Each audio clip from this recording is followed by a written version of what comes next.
Hello guys, तो आप लोगों को सतराम क्लिनिक पे बहुत बहुत स्वागत है।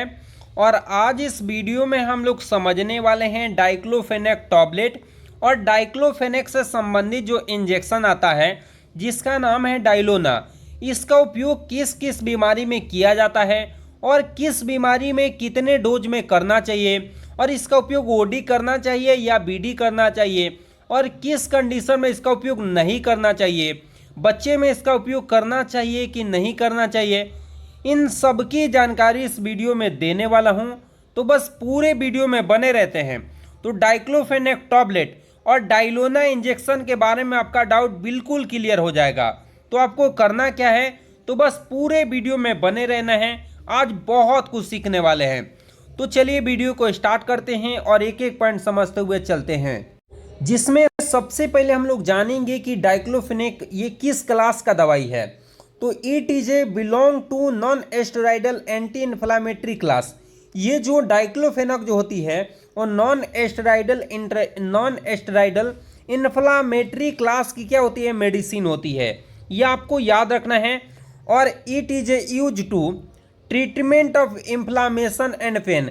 जब भी कहीं शरीर में अगर सूजन हो जाता है और क्या हो जाता है, दर्द हो जाता है, तो उसको ख़त्म करने में अगर किसी भी प्रकार का इन्फ्लामेशन हो जाता है और उसमें दर्द रहता है तो उसके लिए डाइक्लोफेनेक टॉबलेट जो आता है या डाइक्लोफेनेक इंजेक्शन जो आता है, डाइक्लोफेनेक के नाम से इंजेक्शन जो सबसे ज़्यादा मार्केट में चलता है उसका नाम है डाइलोना, जो कि सबसे ज़्यादा उपयोग किया जाता है।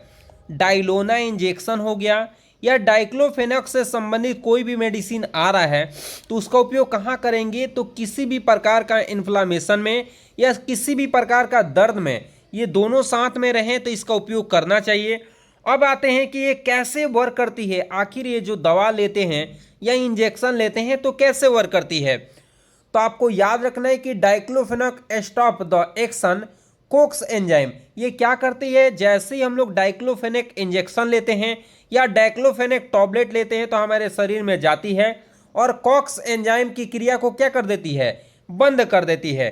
और जैसे ही कॉक्स एंजाइम की क्रिया बंद करती है तो प्रोग्रेस्टालैंड नहीं बन पाता है, जिससे दर्द और इन्फ्लामेशन क्या हो जाता है, ऑटोमेटिक धीरे धीरे क्या हो जाता है, कम हो जाता है। जिसमें देखिए कॉक्स एंजाइम मैंने अभी बताया कि जैसे दवा लेंगे तो कॉक्स 1 और कॉक्स 2 जो है बनना क्या हो जाएगा, बंद हो जाएगा, जिसके कारण आगे की प्रक्रिया नहीं चलेगी। और आगे की प्रक्रिया जैसे ही नहीं चलती है तो दर्द और इन्फ्लामेशन से तुरंत हमें क्या मिल जाता है, आराम मिल जाता है। अब जानेंगे कि आखिर इसका उपयोग कहाँ कहाँ करते हैं।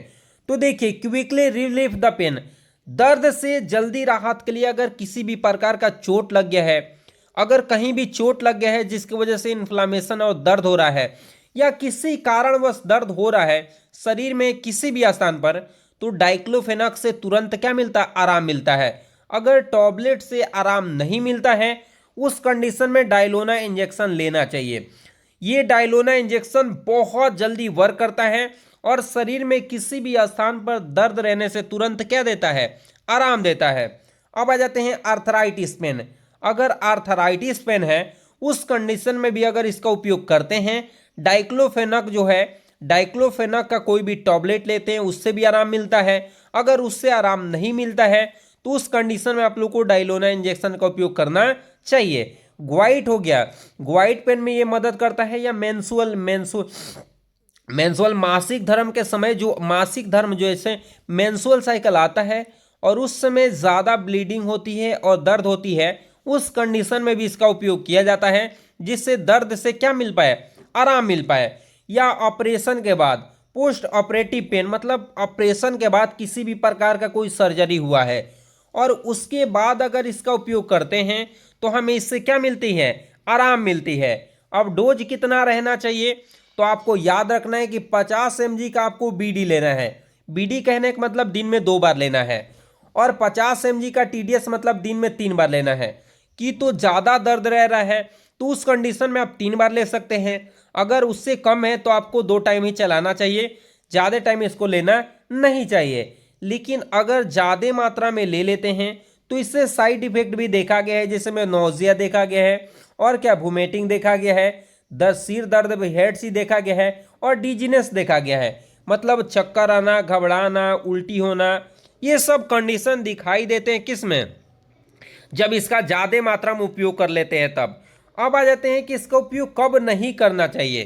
तो आपको अगर पेप्टिक अल्सर हो गया है, पेप्टिक अल्सर के बारे में मैं डिटेल बताया हूँ, अगर आप नहीं देखे हैं तो प्रीवियस वीडियो को जाकर देख सकते हैं, जिसमें पेप्टिक अल्सर कैसे होता है और इसका ट्रीटमेंट क्या क्या है इसके बारे में डिटेल बताया हूँ। तो देखिए, पेप्टिक अल्सर में अगर पेप्टिक अल्सर हो तो इसका उपयोग नहीं किया जाता है। और बिफोर 7 ईयर, अगर कोई बच्चा 7 साल से कम है उसमें भी इसका उपयोग नहीं करना चाहिए। अगर लीवर में किसी भी प्रकार का कोई बीमारी है उसमें भी नहीं करना चाहिए। अगर किडनी में कोई डिजीज है उसमें भी नहीं करना चाहिए। और प्रेगनेंसी में भी इसका उपयोग नहीं करना चाहिए, आपको ध्यान रखना है। अगर ऐसी कंडीशन में करते हैं तो केस खराब हो सकता है। लेकिन देखिए, ये जितने भी कुछ बताया जाता है तो ये सिर्फ आपके नॉलेज बढ़ने के लिए बताया जाता है। कोई भी दवा बिना डॉक्टर के सलाह का नहीं लेना है। एक बार डॉक्टर से सलाह जरूर लेना है कि कितने हम लोग को डोज में दवा लेना चाहिए, और फिर आप दवा लेते हैं तो फिर अच्छा रहता है। तो मेडिसिन जो है वो डाइक्लोफेनेक कॉम्बिनेशन से आती है मार्केट में। जैसे में देख लीजिए, ये डाइक्लोफेनॉक और इसके साथ क्या है, पैरासीटामोल है। तो डाइक्लोफेनॉक और पैरासीटामोल कॉम्बिनेशन से बनता है। तो ये दर्द को भी आराम करता है, बुखार को भी और इन्फ्लामेशन को भी, ये तीनों को कम करने में क्या करता है, मदद करता है। और डाइक्लोफेनॉक जो है ये उच्च कोटि की दवा होती है, जिसके कारण दर्द बहुत जल्दी आराम होता है।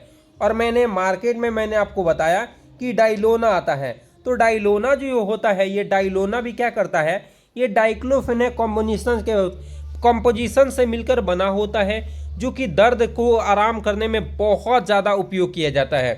तो आज के लिए इतना ही रहने देंगे। लेकिन देखिए, अगर वीडियो अच्छा लगता है तो चैनल को ज़रूर सब्सक्राइब करेंगे, ताकि ऐसी वीडियो आपको मिलते रहेंगे और आप बहुत अच्छा करते रहेंगे।